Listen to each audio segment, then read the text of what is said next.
네, 사법논담 두 분과 함께합니다. 천하람 변호사 모셨고요. 어서 오세요. 예, 순천의 천하람입니다. 장윤미 변호사 모셨습니다. 어서 오세요. 네, 안녕하세요. 장윤미입니다. 네. 자, 오늘은 본격적으로 사실은 이재명 대표의 측근 수사 좀 짚어봐야 되는데 그건 좀 너무 복잡하니까 잠시 미루고 네. 이전부터 좀 우리 한번 좀 짚어보죠. 대통령실이 장경태 의원을 결국 고발을 했습니다. 네. 허위 사실 공표 혐의. 자, 어떻게 평가하십니까? 저는 대단히 부적절하고 이게 법리적으로도 최소한의 스크린을 했다면 기소까지 할 수 없다고 판단했을 거예요. 그러니까 정치적 의도가 있다라고 생각을 하는 건데 기본적으로 장경태 의원이 했던 말, 그 워딩이 문제가 되는 거 아니겠습니까?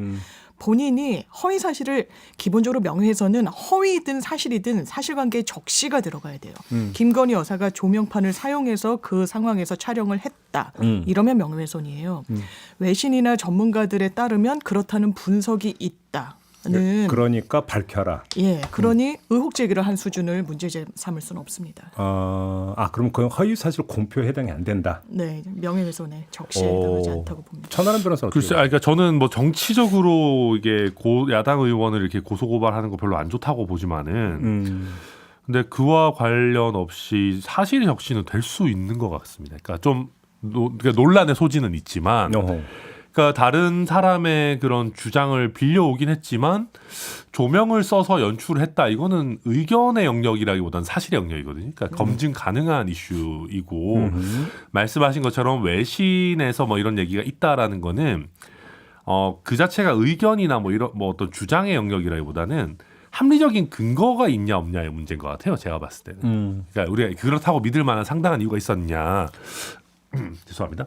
그러니까 그 영역인 것 같아서 저는 뭐 법리적으로는 일단 고소할 수 있는 정도는 되는 거 아닌가. 그 말씀은 예를 들어서 다른 사람의 주장이나 이런 걸 인용을 해서 의혹을 제기하더라도 그 인용되는 내용이 그러니까 사실에 부합하는 것인지를 확인할 의무가 있는데 그렇죠. 그걸 안 했다 이런 말씀이신 거예요? 맞습니다. 그런데 일단 여기서의 피해자로 적시된 사람은 고발은 대통령실이지만 피해자로 적시된 건 김건희 여사잖아요. 네. 그러면 우리나라 판례가 어떻게 공적 인물에 대해서 명예훼손이 성립할 때 어떤 입장을 갖고 있는지를 살펴볼 필요가 있는데 기본적으로요. 정부, 기관은 명예훼손의 피해자성이 없다라고 판시하고 있습니다. 예, 왜냐하면 당연히 그걸 감내해야 된다. 근데 이제 그건 기관에 한정되는 거고요. 바로 여기서 재미난 포인트가 영부인은 어떻게 되는가. 그러니까요. 바로 이 부분이죠. 그러니까 제가 봐도 뭐 장 변호사의 말씀대로 영부인도 공적인 인물이기 때문에 비판이라든지 이런 거가 허용되는 범위는 굉장히 넓어질 수 있을 겁니다. 그러니까 저는 그래서 예를 들어서 이게 빈곤 포르노다 이런 주장은 사실 의견의 영역이기도 하고 그 정도는 그리고 사실 그 용어 자체는 학계에서도 많이 쓰는 그러니까요. 그러니까 이게 이제 국민들에게 어떻게 감정적으로 받아들여지느냐를 떠나서 그거는 뭐 명예훼손 대상이거나 이건 아니라고 저도 보고요. 근데 이제 대통령 배우자라고 하더라도 이게 그러니까 조명 얘기 이건 좀 사실의 영역이긴 해서 저 잘 모르겠습니다. 뭐 좀 애매한 부분이 있는 것 같긴 합니다. 그걸 떠나서 영부인이라고 하는 그 법적으로 규정된 공적 직위는 아니죠. 영부인은. 그러니까 공직자에 대해서는 판시가 정확하게 있는데 공직자로 볼 수 있을 것인가에 대해서는 의견이 나뉘고. 근데 법적으로 공점을 또 공적 인물이라는 개념도 있다면서요. 그렇죠. 네, 공인. 퍼블릭 피규어. 네. 공인인 거는 맞습니다. 100%. 아, 그래요? 네. 근데 그래서, 공직자는 아니다. 네, 공직자는 아닙니다. 그럼 근데 이제 저는 공직자에 매우 가깝다고 생각합니다. 저도요. 네, 네. 왜냐하면은 뭐 예산 지원도 받고 순방을 갈 때는 뭐 이게 그렇죠, 어떤 사실. 네, 공무원은 아니지만은 뭐 거의 비슷한 이런 어떤 예산 지원이라든지 뭐 경호라든지 이런 걸 다 받으시기 때문에 그래서 그러니까 뭐 대통령 배우자에 대한 비판이나 이런 것도 폭넓게 허용돼야 되는 건 맞을 것 같습니다. 기존의 판례들을 놓고 보면. 예. 그래서 한 가지 덧붙이고 싶은 게 그러면 판례가 공직자에 대해서 언제 명예훼손을 인정하느냐. 그러니까 공직자에 대해서는요. 악의적이거나 심히 경솔한 공격으로 현저히 상당성을 잃은 경우에 한해서 명예훼손의 책임을 악의적이고 경솔할 맞습니다. 때. 심히 그리고 공격적이다. 이런 정도의 요건이 필요합니다. 근데 이제 뭐 저도 장경태 의원 케이스가 거기에 다 맞는지는 따져봐야 되겠습니다만은, 그러니까 조금 안 좋은 부분들도 있기는 있습니다. 뭐 예를 들면 출처에 대해서 제대로 된 설명을 좀 못 하고 있는 거. 그러니까 뭐 레딧 가지고 이제 뭐 외신이 되고. 아니요, 어제 저희가 인터뷰했어요. 그러니까 대통령실에서 고발하기 직전에 저희하고 인터뷰를 했는데 아, 네. 그래서 이제 외신이라고는 근거를 밝혀냈더니 뭐 텔레그래프라든지 네. 어제 얘기를 했어요 인터뷰에서. 텔레그래프에도 나왔어요. 예, 그 커뮤니티만 언급한 게 아니라 어제 저희 인터뷰에서 그래요? 그 얘기를 했어요. 예. 그러면 좀 낫겠지만은 뭐 예를 들면 레딧이 외신이다 이런 건 사실 좀 말이 안 되는 얘기라서 왜냐하면은 결국 신문이라는 매체가 그 명예훼손에 있어서 믿을 만한 합리적인 이유를 제공하는 거는 데스킹을 하기 때문이거든요. 근데 이제 뭐 커뮤니티 사이트는 레딧 같은 경우는 뭐 조금 성격이 뭐 차이가 있을지 없는지 저도 잘 모르지만 거의 DC 인사이드랑 별로 다르지 않은 구조라고 저는 알고 있어가지고 그러니까 그걸 가지고 이제 내가 믿을만했다라고 하기에는 좀 약하죠. 사실 데스킹이라는 게 없으니까. 네. 알겠습니다. 이제 제가 그러니까 질문드릴 게 조금 전에 이제 바로 그 장유민 변호사가 말씀드린 그 포인트. 보통 이제 국가기관 같은 경우는 저 명예훼손 당했으니까 처벌해 주세요라고 청구도 거의 안 하고 예. 또 성립도 안 되고 네. 받아들이지도 않는 경우가 네. 되게 많은데 네. 그러면 그 영부인이라고 하는 사람은 거기에 준해서 보느냐 마느냐. 사실 이 부분 문제가 상당히 궁금해서 한번 좀 여쭤봤던 거예요. 준에서 본다 봐야죠. 거의. 그래요? 네. 거의 공직자 지위에 있다라고 사실 근데 봐야 될 이제 것 같습니다. 그거는 뭐 조금은 다를 수는 있습니다. 예를 들면은 판례가 그 공직자에 대해서 명예훼손을 확 축소시켜 놓은 이유가 공직자에 대한 비판이 이제 정부 정책에 대한 비판을 저해할 수가 있다. 그러니까 공직자에 대한 비판을 너무 우리가 옥죄다가 보면 그렇죠. 결국 이제 그게 핵심인데 어차피 국민이 위탁한 권한을 행사하는 거니까 당연히 감시를 그렇죠. 해야 되는 네, 건데 네. 그걸 위축시키면 안 된다 이런 거죠. 네. 그래서 이제 영부인에 대해서도 뭐 비슷하게는 갈 수는 있는데 장관과는 또 조금 다른 느낌은 있기도 하고 뭐 좀 봐야 될 것 같긴 합니다. 네. 알겠습니다. 근데 조금 전에 박지원 전 청와대 비서실장이 아주 중요한 점을 지적을 하던데 아니 공개 일정을 해서 기자가 거기서 취재했으면 이런 논란 안 생기는 거잖아요. 그렇죠. 사실. 원천적으로. 그러니까 결국 비공개 일정으로 갔기 때문에 여기서 논란의 소지가 발생한 거 아니냐 이 점을 지적하던데 아니 기자가 동행해서 취재했으면 조명을 썼는지 안 썼는지 자체가 논란거리가 될 수가 없잖아요. 사실. 아니 근데 잘 장단점이 있죠. 그러니까 아니 뭐 조명을 썼는지 여부는 논란이 안 되겠지만 그러니까 뭐 예를 들면 보도의 시점이나 내용이나 범위나 이런 거를 정할 수 있는 재량이 많이 줄어드니까 그러니까 그건 뭐 한편으로 맞는 말씀인데 예를 들면 저는 좀 아쉬운 게 이거는 사법적인 영역은 아니지만 그러니까 김건희 여사가 굳이 순방 중에 그런 사진들을 공개할 필요가 있었냐 이런 생각을 저는 좀 많이 해요. 그 지적도 있었죠. 예. 그러니까 뭐냐면은 저는 이제 우리가 이태원 참사를 겪은 지 얼마 안 된 시점이었기 때문에 영부인 공식 일정 하면서 뭐 관광지 같은 데 다니면서 하하호 하는 게 좀 부적절하다라고 판단할 수 있다고 봅니다. 그러면은 예를 들면 우리는 오히려 좀 로우키로 봉사활동이나 좀 낮은 자세로 임하겠다. 충분히 그런 판단 할 수 있다고 봐요. 근데 그렇다면은 이제 그때 과연 그런 사진들을 바로 공개할 필요가 있었느냐. 오히려 왜냐하면은 김건희 여사는 좋아하는 사람이든 싫어하는 사람이든 아무튼 굉장히 핫한 인물은 맞으니까. 그렇죠. 그러니까 대통령의 순방 성과를 좀 이렇게 가릴 수 있거든요. 그러니까 만약에 제가 홍보하는 직원이었다면은 그냥 이게 좀 조용히 다녀오고 난 다음에 순방 끝나고 나서 당연히 언론들이 물을 거 아니겠습니까? 대통령 배우자는 도대체 뭐 했냐? 순방 가서 그냥 뭐 호텔방에만 계셨냐? 그러면 이제 사실은 우리가 이런 거 했는데. 그러니까 그런 것들을 고려하면은 이제 결국은 뭐 언론에 공개할지 어떤 시점에 이렇게 할지 뭐 사진만 공개할지 동영상을 내보낼지 뭐 이런 거 나름대로 굉장히 중요한 홍보의 어떤 그거가 있는데 근데 결과적으로 저는 그런 판단들이 아주 잘 된 것 같아 보이진 않습니다. 정무적 판단이 좀 약간 부족했다. 네. 뭐 그 지적도 성립이 될 수 있겠네요. 네. 알겠습니다. 아무튼 그 영부인이라는 위치가 어떤 위치인가, 그러니까 사법적 어떤 쟁점에 있어서 좀 그게 궁금해서 좀 두 분께 여쭤봤고요.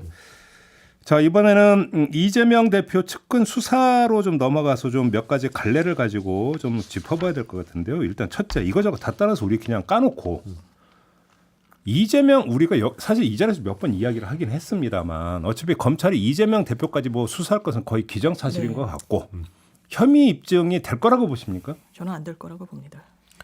단언하십니까?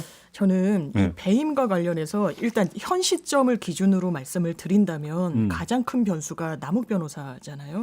남욱 변호사의 가장 이재명 대표의 턱 밑까지 올라오게 된 진술은 한 내용이에요. 천화동인은 이재명 측 것이었다. 시장실 것이다. 시장실 것이었다. 그렇다면 그 발언으로 남욱 변호사가 얻는 이득이 무엇일까? 법리적으로, 법적으로. 지금 왜 돈을 계속 줬다는 사실로 추가 기소 가능성을 열어놓고 이런 불리한 사실에도 불구하고 이야기하기 때문에 이게 진실이지 않겠느냐라고 하는데 그것과 변론으로 일단 그 발언. 일단 지금 진행되고 있는 재판에서 이 대장동 일당이 먹었다는 돈이 600억이 넘어요. 본인은 그 죗값을 현저히 덜기 위해서는 이게 온전히 우리만 있는 게 아니다. 라고 이야기를 하면서 많은 부분을 덜어낼 경우 그게 이재명 시장실이든 누구든 본인은 양형에 당연히 배임이 설사 인정되더라도 그렇게 증언하는 게 유리합니다. 그렇다면 또 그 증언의 문제는 무엇이냐. 모든 걸 김만배에게 듣기로 이재명 측에게 뭐 지분을 나눠주기로 했다. 그게 뭐 428억이다. 이런 취지로 이야기를 하고 있는데 이런 전문 증거는 여러 번 제시가 됐겠지만 전문 증거는 기본적으로 증거 능력이 없습니다. 원 진술자가 그걸 인정하지 않는 이상 무의미해요. 법률적으로. 전문이라는 게 이제 전해 들은 얘기하는 전해 거죠? 들었다는 뜻입니다. 예, 그래서 지금 시점에서 이 어떤 바뀐 발언으로 뭔가 이재명을 더 옥죄고 있다. 거기에는 최소한 법률적으로는 동의하기가 어렵습니다. 천하람 변호사. 뭐 저는 당연히 될 거라고 생각하는데요. 예, 다들 주변 분들도 많이 그렇게 생각하시는 것 같고.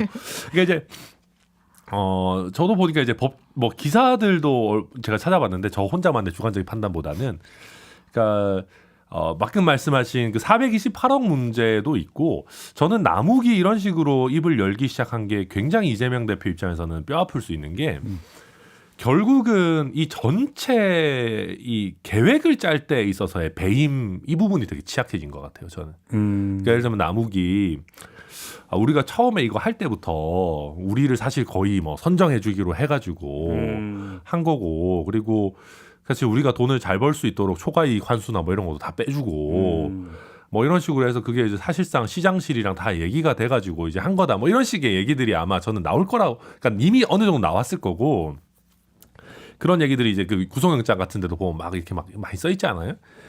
그런 것들을 놓고 봤을 때 그거에서 이재명 대표가 과연 빠져나갈 수 있을까? 뭐 그런 면이 있고 428억 같은 경우는 뭐 저는 이게 유동규 남욱 이런 부분들이 쉽지는 않다고도 봅니다. 왜냐하면은 이재명 대표가 여간하신 분이 아니시거든요. 똑똑하신 분이고 또 법률가 출신이시고 그러니까 뭐 남욱이 마련한 돈이든 뭐 한 돈이든 그거를 직접 가서 받았을 리는 없단 말입니다. 다들 이거 이재명 대표를 직접 본 적은 없다 얘기하고 있거든요.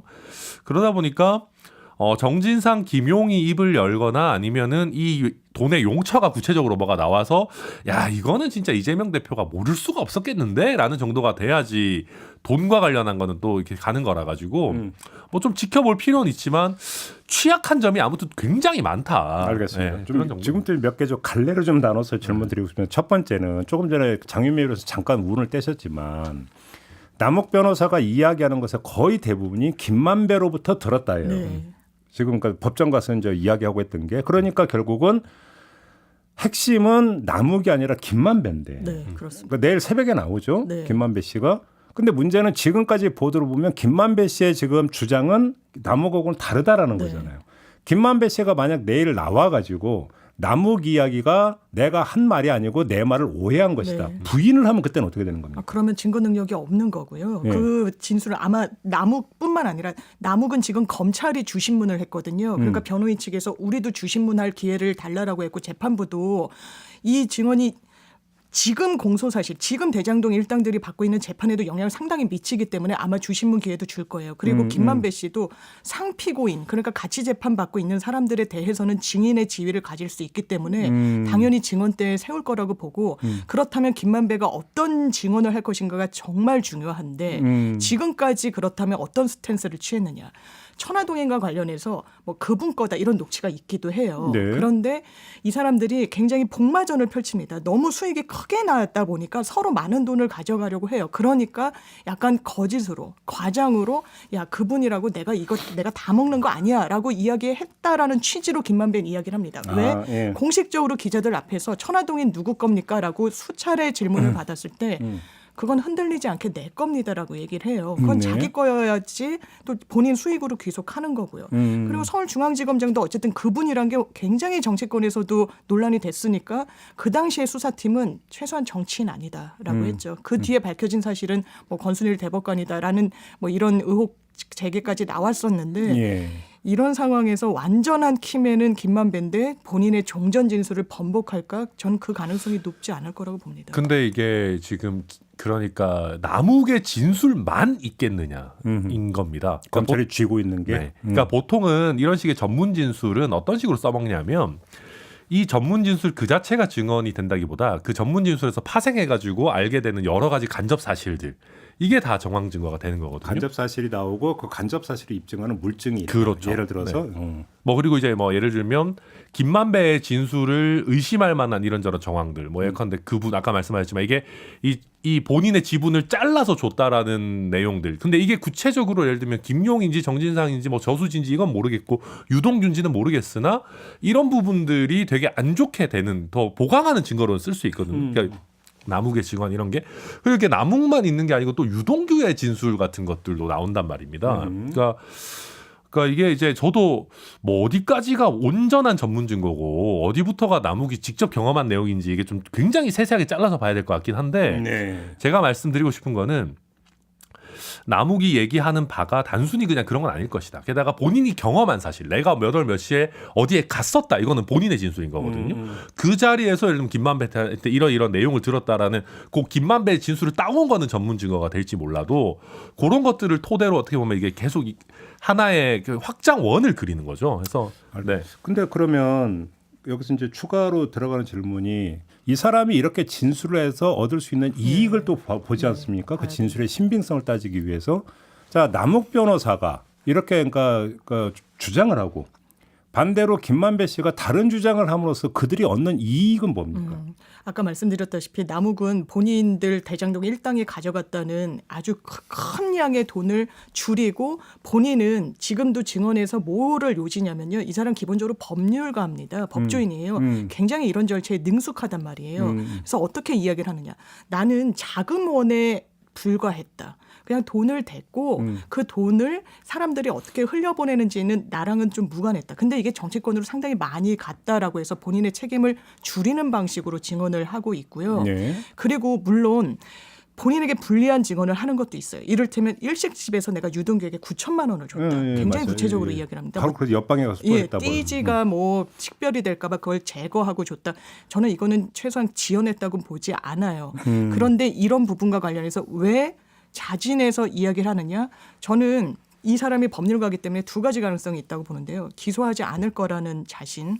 이거는 검찰과 뭔가 수사 과정 중에서 이야기가 오갔을 겁니다. 기소가 최소한 되더라도 구형량에 있어서 크게 본인이 처벌받지 않을 거라는 그런 부분. 분리박이등이 있었다. 예, 일종의 그런 부분이 있었고 저희가 실제로 입회하고 주요 사건에서 검찰이 어떻게 사건을 하느냐 이런 식으로 많이 하죠. 영장 치지 않겠다. 누구에 대해서 이야기를 해라. 뭐 이런 식의 이건 전 당연한 거라고 봐요. 검찰로서는 실체적 진실에 다가가기 위해서 피의자 아주 주요한 또 참고인 성격을 갖고 있는 다른 피의자들에 대해서 그러면 이런 게 관례이기도 하기 때문에 저는 남욱은 선택을 했다. 본인의 죄값수 또 큰 틀에선 덜면서 나머지에 대해서는 검찰에 협조하는 방향으로 그렇게 생각합니다. 근데 이걸 좀 잘 쪼개 보면은 사실 혐의에 그러니까 죄목에 있어서 남욱이 유리한 거는 별로 없어요. 뭐 그렇거든요. 그러니까 왜냐하면 남욱이 자기가 이득 얻은 부분은 김만배랑 별도로 사실 있는 거고. 형량은 그러니까 형량에 있어서는 그러니까 남욱이 지금 얘기하는 게 사실을 말한다라고 법원이 판단할 경우에는 훨씬 좋아지죠. 낮아지죠. 남욱 입장에서. 왜냐하면 법원 입장에서 이 사람은 수사에 협조하는 거고 자기 죄를 그래도 털어놓는 거고. 그럼 거꾸로 김만배 씨는 안 좋아지죠. 그냥 죄수의 딜레마인 거죠. 항상 이런 게. 그러니까 법원 입장에서 남욱의 스토리가 사실이다라고 하는 김만배 씨 경우에는 입장에서 형량을 줄이려면 남욱 말이 맞다 이렇게 가야 되는 겁니까? 그러니까 그게 사실이라면 광명을 사실이다. 찾으려면은 그렇게 가야 되는 거죠. 그래요? 근데 이제 그래서 이제 우리나라는 플리바게닝이라는 게 사실은 뭐 조금 어렵다면 어려운 게 검찰이 형량을 결정하는 건 아닌데 그렇죠. 네, 근데 이제 뭐 사실을 얘기하면은 보통 그거는 법원도 좀 좋게 보는 편이기 때문에 그래서 그런 거는 당연히 고려했을 거고요. 그리고 개전의 정이 있는 거죠. 네, 개전의 정이 있는 걸로 반성한다. 근데 워낙 뭐 범죄 혐의가 많으니까 뭐 9천만 원이나 이런 부분, 그러니까 어떤 의미에서는 사소한 부분에 있어서 그러니까 죄목 하나를 더는 것보다 전체적인 태도 면에서 인상을 좋게 가져가는 게 훨씬 유리할 겁니다. 이거는 그러니까 덩어리가 워낙 큰 사건이니까. 제가 속물이다 보니까 관심이 또 하나가 뭐냐면 그 사람들이 대장동에서 벌어들였다는 그 수익 있잖아요. 네. 그건 어떻게 됩니까? 그걸 지키려고 할 거예요. 김만배는 천하동이 그게 뭐 몰수 추징이 안 됩니까? 추징될 건 돼. 네. 근데 미국이나 이런 데 많이 빼돌려 놨지 않을까? 이러면 명예훼손 되는 건가? 그러니까 추측입니다. 제. 미국의 근거지를 만들려고 했기 때문에 뭐 그런 추정도 가능은 한데 이게 추징금도 상당할 겁니다. 그리고 사실은 이 김만배 건은 누구한테 줬든 추징되는 건 맞아요. 그러니까 그러면 사실 이게 유동규한테 줄 예를 거예요. 들어서 추징되는 것을 없애거나 줄이기 위해서 본인이 내일 그러니까 나와서 그러니까 증언을 그러니까 만약에 그거에 맞춰서 조절할 가능성이 있습니까 없습니까? 있습니다. 남욱이 남욱 왜냐하면 부분은 처음에는 별로 본인 상관없는 것 지분을 같은데? 네. 20몇 프로라고 했는데 최근에 증언을 보면 자기는 지분이 계속 쪼그라들었다라고 얘기를 해요. 김만배가 이른바 대관 업무 같은 걸 하고 정치권 접촉을 하면서 이 지분을 막 다른 사람들에게 줘야 된다라고 하면서 그러면 이게 사실관계가 확정이 되면 본인에게서 이 검찰이 가져가는 추징금 자체도 줄어들 수밖에 제가 왜 이 질문을 들었냐면 천화동인 1호의 주인이 누구냐. 김만배는 지금까지 그거 다 온전히 내 거라고 한다면 천화동인 1호가 가져간 모든 수익이 추징 대상이 될 수 있는 반면에 일부는 시장실 거라고 한다면 줄어드는 거잖아요. 그러면 아니, 일당들에 대해서 그것도 추징 대상이에요. 뇌물에 제공된. 하긴 뭐 시장실 거니까 네. 또 추징도 된다. 네, 네, 그러니까 네. 그럼 김만배 입장에서는 이렇게 추징당하거나 저렇게 추징당하거나 마찬가지다 이렇게 판단하는 네, 겁니까? 게다가 남욱 같은 경우는 천화동 1호는 애초에 자기 게 아니에요. 아 물론 그렇죠. 네, 그러니까 남욱은 자기 오호인가 그렇죠. 네, 몇 호 네, 따로 오호인가. 있잖아요. 그러니까 애당초 남욱은 이 천화동인 1호의 실제 뭐 지분이 뭐 어떻게 나눠져 있든 저렇게 나눠져 있든 경제적인 거는 달라지는 건 없는 것 같은데요. 제가 봤을 때. 그래요. 네. 그러면 결국은 이익이라고 하는 것은 대장동에서 거둬들인 수익을 조금이라도 보전할 수 있느냐 없느냐는 아니고 네. 형량을 줄이냐 마느냐 네. 이 부분이다 이렇게 보는 겁니다. 그리고 이거는 이제 그 수사 받아보신 분들은 느끼실 텐데 마음의 평안일 수도 있습니다. 의외로 또 중요할 수도 그 되게 있어요. 중요합니다. 왜 그러냐면요. 길어지면 또 지치니까. 수사를 오래 받거나 재판 오래 받는 사람들이요. 저도 이제 거짓말하는 사람도 보고 사실 말하는 사람도 보잖아요. 솔직히 변호사니까. 다 그러니까 털어놓으면 속 시원하는 거 뭐 이런 거 얘기하는 건가요? 이게 수사가 1년 이상 가고 막 진짜 수십 차례 부르고 법원에서도 진술도 여러 번 하고 그러잖아요. 사람이 이게 돌아버립니다. 거의. 왜냐하면 내가 이때 어떻게 진술했었는지를 아무것도 안 보고 법정에 나가서 진술하기가 되게 어려워요. 이게. 그런 문제가 있긴 있겠다. 그러니까 이게 거짓말 하려고 하면 사람 스트레스 엄청 많이 받거든요. 그러니까 막 단순한 사건이면은 하는데 이거는 생각보다 굉장히 복잡한 사건이니까. 그래서 마음의 평화를 얻으려고 하는 걸 수도 있습니다. 알겠습니다. 아니 저는 이 말씀을 드리고 싶은데 처음에 이 문제 업무상 배임이라는 건요 기본적으로 코에 걸면 코걸이 귀에 걸면 귀걸이 같은 범죄예요. 그래서 처음에 의혹 제기가 있었을 때도 이재명이 돈은 안 먹었겠지. 그리고 수사도 사실 그 방향으로 갔어요. 그런데 지금 이 대장동과 관련해서 이재명 대표를 겨냥한 거는 정치적으로 굉장히 타격을 주는데 저는 초점이 모아져 있다라고 보고요. 그래서 법조계 일각에서는 이거는 공소유지가 목표가 아니라 정치적인 타격이 목표다라고 이야기를 하고 공소유지를 오히려 아주 간단한 김문기를 알았냐 몰랐냐와 관련 이거 100만 원 이상만 나오면 완전 직이 날아가고 선거비용을 다 보전해야 되는데 어제 공판 준비 기일이 있었는데 그 해당 재판부에서 왜 특정하지 못했냐고 검찰에 물었다는 거예요. 알았다라고 하려면 언제 어떻게 알았는지가 기본적으로 들어가야 됩니다. 공소유지를 위해서. 그걸 검찰이 못하고 있는데 그게 과연 가능할까요? 저는 이 전방의 압박이 정말 성과 없이 끝날 가능성이 매우 농후하다고 생각합니다. 그러니까 이제 근데 그게 간단치는 않습니다. 배임이 뭐 기본적으로 이 코에 걸면 코걸이 뭐 맞는 말일 수도 있는데 이게 그러니까 나쁜 목적을 가지고 이제 대놓고 범죄 목적으로 뭔가를 작당했다라고 하면 배임은 쉽게 되거든요. 그러니까 이게 예를 들면은 단순히 우리가 대장동에서 좀 잘하려고 했는데 그 대장동 일당들이 워낙 꾼들이라 가지고 걔네들한테 좀 속아 넘어가 가지고 걔들이 좀 많이 벌어갔더라. 이거랑은 차원이 다른 겁니다. 걔네랑 우리가 짠 거면. 그러니까 대장동 일당이랑 그 도시개발공사 겸 당시 성남시가 한 패였다라고 한다면은 이거는 진짜 어마어마한 거거든요. 근데 지금 가면 갈수록 한패였다라는 정황은 굉장히 많이 나오고 있어가지고 그게 이제 이재명 대표가 알았느냐의 문제로 가는데, 근데 어느 일정 시점이 되면은 사람이 정말로 알았는지 안 알았는지는 머리를 열어보지 않는 한 알 수 없지만 결국 법원에서는 이 정도 상황이면은 알 수 있었다, 충분히 합리적으로 봤을 때 그걸로 판단하는데 그 임계점을 넘어가느냐, 이게 그겁니다. 그러니까 첫 번째 이제 포인트는 남욱 변호사가 이제 폭로전을 시작을 했는데 내일 나오는 김만배 씨가 그 폭로전의 신빙성을 더해주느냐 깎아내느냐. 네, 엄청 결국 중요할 것 같습니다. 이 부분이 일단 좀 포인트고, 또 한 가지는 남욱 변호사의 폭로를 쭉 보다 보면 결국은 남욱 변호사가 그것도 전해 들었다라는 것도 어디서 딱 멈추냐면 김용 정진상에서 멈춰요. 이재명 대표까지는 도달이 안 되고 있어요. 네. 그러면 그래서 유동규 본부장의 어떤 폭로도 쭉 보면 역시 마찬가지로 김용 정진상에서 딱 멈추고 있어요. 이게 아주 공통된 현상인데 무슨 얘기냐면 결국 이재명 대표를 어떻게든지 간에 엮기 위해서는 김용 정진상 두 사람이 진술을 하지 않는 이상은 네. 도달하기 어려운 거 아니냐라는 일단 가설이 성립이 되는데 예. 두 분은 어떻게 보십니까? 전 100% 공감합니다. 왜냐하면 남욱도 접촉했다는 건 유동규예요.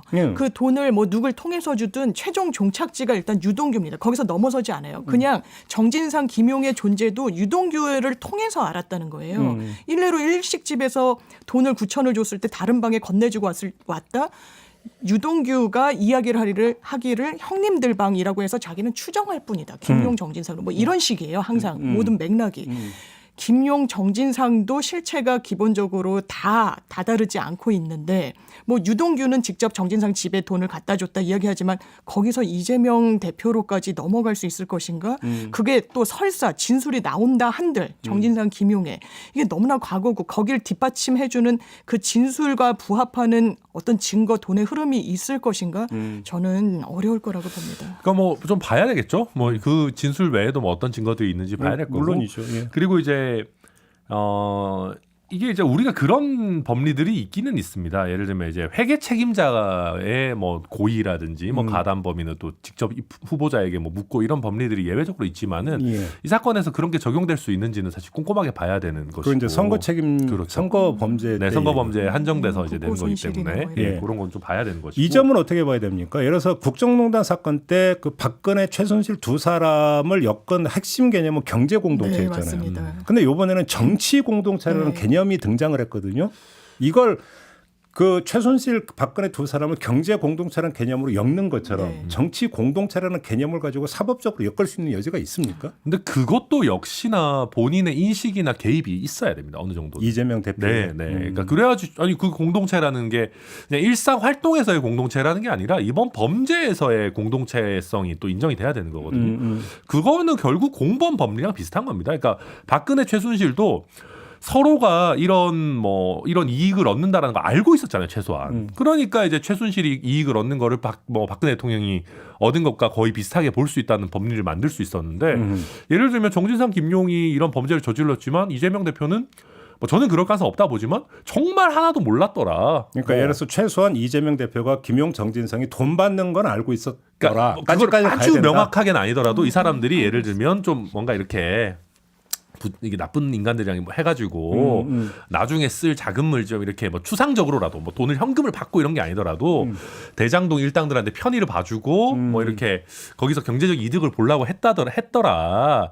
그리고 이게 나를 위해서 하는 거더라. 이런 정도 인식은 있었어야 되거든요. 네. 그러니까 결국 그래야지만 이 사건에 있어서의 정치 공동체가 되는 거라서 그런 거는 나와줘야 되고 뭐 근데 이제 그게 과연 없을까? 그리고 저는 오히려 이런 생각도 해요. 남욱, 유동규 이런 사람들이 진술하는 게 좀 신빙성이 저는 있다라고 느껴지는 대목이 그거거든요. 이재명 대표에 대해서 직접적인 언급을 안 해요.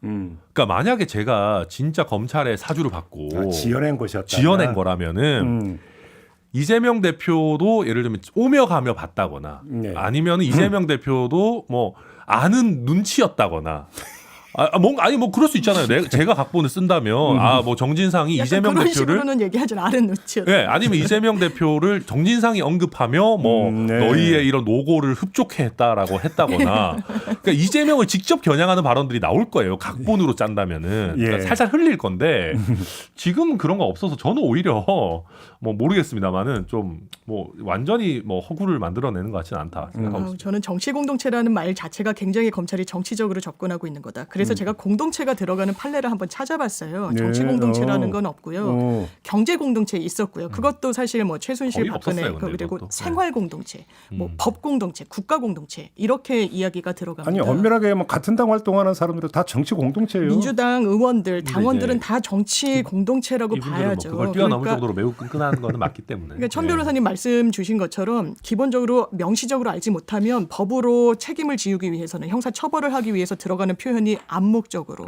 묵시적으로 이런 표현인 건데 그 밑자락을 깔기 위해서 정치 공동체라고 이야기를 한 부분이 있어 보입니다. 그런데 정치 공동체라는 말은 기본적으로 법률 용어도 아닌 걸로 보이고 굉장히 포섭하는 범위가 넓어서 법률적으로는 기본적으로 좀 무의미한 부분이 있고요. 압수수색 영장에도 정진상 압수수색 영장 굉장히 간결하게 들어가요. 그런데 모 대학교에서 운동권이었고 뭐 무슨 활동을 했고 뭐 운동권들이 많이 자리 잡은 성남 시민단체에서 털을 잡고 기본적으로 공안검사들이 쓰던 공소장에 그런 일련의 히스토리를 넣는 거거든요. 이럴 필요가 없는 거예요. 업무상 배임에만 초점을 맞췄다면 정치 공동체가 그걸 여실히 보여주는 전 단어라고 생각합니다. 그러니까 이게 아직 뭐랄까 법률적으로 쓰는 단어가 아니에요. 정치적 공동체라는 건 그러니까. 처음으로 나온 단어이기 때문에 네. 이거는 법원의 입장에서 봤을 때는 그냥 설명하기 위한 하나의 그냥 축약어 정도지 법률 용어라고 보기는 어려워요. 제가 그러니까 봐도. 법률적 두 사람의 관계를 입증에 들어가는 그런 개념이 될 수는 없다. 네. 네, 네. 알겠습니다. 근데 이제 지금 제가 여쭤봤던 것은 대장동 일당과의 관계의 문제고, 예를 들어서 지금 이것만 있는 게 아니라 성남 FC 문제, 네. 그죠? 그다음에 뭐 그러니까 선거법상 허위사실 공표 문제 이런 것들은 또 이제 별개의 문제인 거죠, 이거는. 네, 그렇죠. 완전 별개입니다. 알겠습니다. 아무튼 뭐 이재명 대표에 대한 기소, 지금 뭐 성남 FC든 선거법상 허위사실 공표나, 하여간 갈 거 아닙니까 검찰은? 네. 그렇다고 봐야 돼요. 허위사실 공표는 이미 또 넘어갔고 기소가 됐고. 자, 그러면 결국은 이재명 대표는 언제쯤 소환조사 통보를 할까요, 검찰이? 지금 국민의힘 인사하고 인터뷰를 하면 공통되게 답변이 시간이 좀 걸릴 거다. 아 근데 그게 저는 희망의 영역은 아니고 논리가 이거예요. 왜냐하면 네. 지금 얘기했듯이 대장동 건도 있지만 성남 FC 건도 있고 그렇죠. 여러 가지가 있기 때문에 그래도 명색이 그 제1야당 대표를 부르는데 여러 번 부를 여러 수는 번 부를 없어요. 수는 없어서 네. 다 끝나고 마지막 단계에서 부를 거기 때문에 시간이 걸릴 거다. 이 논리거든요. 그게 맞죠. 그리고 실제로. 그래요? 네, 네. 내일 모레 부르고 이러지는 못할 거예요. 제가 봤을 때. 그래도 저는 연내에 소환을 한번 시도할 수는 있겠다. 왜냐하면 성남FC 이것도 거의 구분응선 다 넘었고요. 전 수사팀에서부터 계속 이어왔던 거고 뭐 변호사비 대납 등등도 마찬가지이기 때문에 수사가 뭐 개시됐으면 뭐 더 늦어지겠지만 저는 조만간 소환도 임박했다라고 근데 생각을 이게 합니다. 진짜 물리적으로 검찰 수사력의 그 한계 같은 것도 있을 거예요. 제가 이제 김용 부원장 변호인 하는 누군지 또 특정될 것 같은데 저와 관계 있는 방송 같이 하시는 분. 예, 알겠습니다. 네, 예. 그분 아니 뭐 대부분 공개가 많이 된 거니까 얘기 들어보면은 실제로 이게 대장동뿐만 아니라 이 사건의 갈래가 워낙 많으니까 쌍방울도 있죠. 네, 쌍방울. 그리고 우리나라의 특수 수사를 하는 검사가 생각보다 숫자가 그렇게 많지는 않아요. 그래서 뭐 그 이제 김용 수사도 사실상 검사 한 명 정도가 그냥 거의 약간 많이 하고 나머지는 약간 뭐 이렇게 뭐 하는 것 같다 이런 게 있어가지고 이재명 대표에 대한 소환을 하려면 말씀드린 것처럼 막 좀 뭐가 다 정리가 돼야 되는데 이게 연내 중에 될까? 저는 솔직히 잘 모르겠습니다. 그러면 그럼 이제 뭐 연내 체포 동의안 던져서 뭐 한다는 시나리오는 말 그대로 소설이 될 가능성이 있다. 네, 그리고 체포 동의안은 그러니까 저는 체포영장 칠 리는 없다고 보거든요.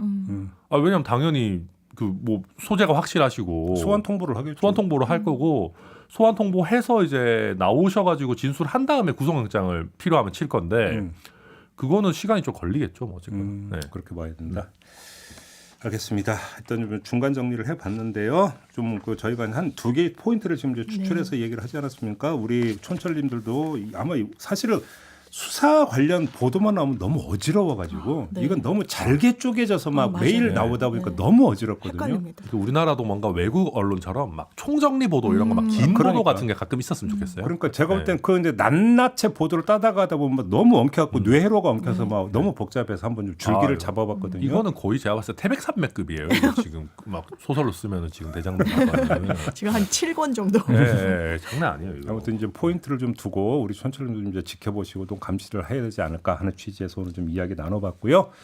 자, 사법논담 이렇게 마무리하면서 두 분하고 인사 나누겠습니다. 수고하셨습니다. 네, 고맙습니다. 네, 감사합니다. 네, 저도 물러가겠습니다. 고맙습니다.